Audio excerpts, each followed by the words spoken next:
म्हासळ येथील वैद्यकीय सेवा देणाऱ्या स्वर्गीय सौ डॉक्टर संजीवनी देवनाथ कंधारे यांची दिनांक 28 एप्रिल 2024ला देवाज्ञा झाली होती। तेव्हा आज दिनांक 28 एप्रिलला प्रथम पुण्यस्मरणानिमित्त माजी जिल्हा परिषद सदस्य डॉक्टर देवनाथ कंधारे यांच्या माध्यमातून दिव्य वंदना आधार फाउंडेशन जामगाव येथे स्मृतिप्रित्यर्थ किराणा वस्तू फळे वाटप करण्यात आली।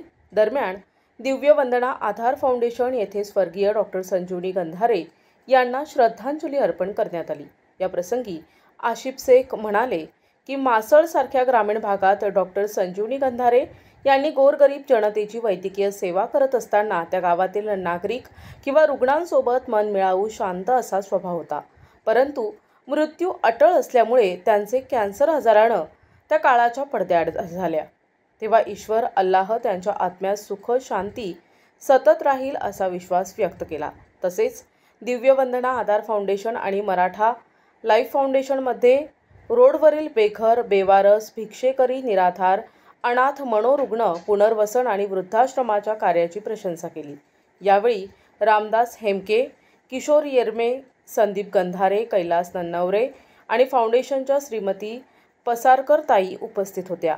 प्रतिनिधी अमान कुरेशी, NTV न्यूज मराठी, चिमूर, चंद्रपूर।